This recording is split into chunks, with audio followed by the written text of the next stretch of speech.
तर हे 230 कोटी तुम्ही पुणेकरांचे ढापलेले आणि चोरलेले, हे 230 कोटी या संस्थेला देऊन या संस्थेवर योग्य माणसाची निवड सरकारने करावी आणि हे 230 कोटी रुपये हे परत ह्या संस्थेला देऊन हे भव्य असं विद्यार्थ्यांसाठी, जैन धर्मांच्या विद्यार्थ्यांसाठी हे खुलं करावं। याच्यामध्ये गेली 20 दिवस आणि त्याच्या अगोदर ज्या पद्धतीनं ह्यामध्ये गोखले बिल्डरच्या नावाखाली गोखले बिल्डरला पुढे करून ज्या पद्धतीने या वास्तूचं, त्या वास्तूमध्ये भगवान महावीरांचं मंदिर आहे, ह्याच्या बाजूला वसतिगृह आहे आणि जी ही संस्था मुंबई आयुक्तांकडे धर्मदायकडे रजिस्टर केलेली संस्था शासकीय यंत्रणा वापरून हस्तगत करण्याचा पराक्रम ज्यांनी केला त्याच्याविरुद्ध आपण बोलत आलेलो आहोत। ज्या दिवशी ह्या आंदोलनाची सुरुवात झाली त्याच्यामध्ये ज्या स्वामींशी आपण दर्शन घेतलं त्यांनी ज्या तडफडीने ही बाजू मांडत होते त्यावेळेला आम्ही पुणेकर म्हणून जर ह्या प्रक्रियेमध्ये जर आलो नाही तर त्याच्यासारखे आम्ही करंटे ठरणार नाही, म्हणून आम्ही पुणेकरांना मी आव्हान केलं। अनेक पुणेकर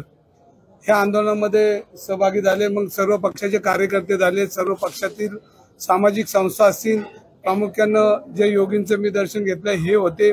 जैन युवक संघ होता आणि अनेक सन्मान्य शेतकरी संघटनेचे राजू शेट्टी होते आणि सर्वच युवक आमचे जैन धर्माचे सगळे माझे सहकारी, आमचा अक्षय आहे, त्याच्याबरोबर अनेक सगळेच माझ्याबरोबर काम करत होते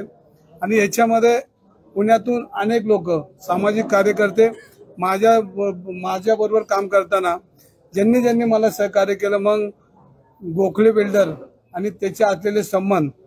ज्यांचं मी आता नाव घ्यायचं नाही ठरवलं ते कोणाचं ना, कारण माझे ते एकनाथजी शिंदे कालच मला सांगितलंय की आता तुम्ही 2 दिवस थांबा, 2 दिवसात याच्यामध्ये मी तोडगा काढतो। तर मी काल संत ज्ञानेश्वर महाराजांच्या दर्शनाला गेलो होतो, एकनाथ शिंदे साहेब होते आणि त्यांनी तिथंच मला सांगितलं की तुला धंगेकर तुम्हाला 2 दिवसात तोडगा काढून देतो आणि त्याच रात्री ह्या बिल्डरनी या ठिकाणी मेल केलेला आहे की ह्याच्यातून मी बाहेर पडतोय। पण माझी त्या बिल्डरला अशी मागणी आहे की आता हे 230 कोटी रुपये तू दिलेले आहेत, आज मी कुठेतरी ऐकलं की हे धर्मदायिकांनी गोठवलेले, तर हे 230 कोटी तुम्ही पुणेकरांचे ढापलेले आणि चोरलेले, हे 230 कोटी या संस्थेला देऊन या संस्थेवर योग्य माणसाची निवड सरकारने करावी आणि हे 230 कोटी रुपये हे परत ह्या संस्थेला देऊन हे भव्य असं विद्यार्थ्यांसाठी, जैन धर्मांच्या विद्यार्थ्यांसाठी हे खुलं करावं। आपण बघितलं असेल तर जैन धर्माच्या बरोबर मी बरेच वर्ष काम करतोय। हा समाज हा व्यापारी आहे, हा धार्मिक आहे, अहिंसाच्या विरोधात आहे। हिंसा अहिंसा हे सगळे तत्व ह्या धर्माने आपल्याला उपदेश दिलेले आहेत आणि ह्यामुळे हा धर्म कायम दानशूर म्हणून आपल्याकडे बघितला जातो। आपले उत्सव असतील, मग वारकरी आलेले असतील, गणेश उत्सव असतील, कुठल्याही धार्मिक कामाला यांनी 2 पावलं पुढे त्या सगळ्या समाजाला किंवा सगळ्या धार्मिक हिंदू धर्म संस्कृतीला कायम पुढे पाठिंबा दिलेला आहे। आणि मी पहिल्या दिवशी बोललो की या जैन धर्माच्या असलेल्या बोर्डिंग याच्या विटेला सुद्धा हात लावून देणार नाही, ही शक्ती मला इथूनच भगवान महावीरांच्या आशीर्वादामुळेच आपल्याला सगळ्यांना मिळेल। कारण संत आणि देव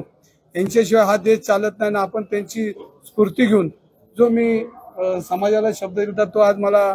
खरा ठरल्यागत वाटतोय। मी माननीय नरेंद्र मोदी साहेबांना पत्र दिले, माननीय अमित शाह साहेबांना पत्र दिले, देवेंद्र फडणवीसांना पत्र दिले, माननीय एकनाथ शिंदे साहेबांची चर्चा केली, उद्धव सामंत साहेबांची चर्चा केली। ह्या सगळ्यांचा मी मनापासून आभारी आहे, कारण एक संस्था वाचवण्यासाठी आपण केलेलं कळत न कळत ह्याच्यामध्ये चित्र काल रात्री त्या मेलच्या रूपाने दिसून आले आणि म्हणून मी नरेंद्र मोदी साहेब असतील, अमित शाह असतील, देवेंद्र फडणवीस असतील आणि प्रामुख्याने माझे नेते एकनाथजी शिंदे यांचे आभार मानेन मी की मी हे आंदोलन करताना मला त्यांनी अडवलं नाही। रोज बातम्या पेरल्या जायच्या की दंगेकरांना पक्षातनं हकलपट्टी करेल आणि त्यांना तंबी दिली, कोण म्हणलं कान पिचक्या दिल्या, तर असं काय त्यांनी मला आदेश दिलेला नव्हता।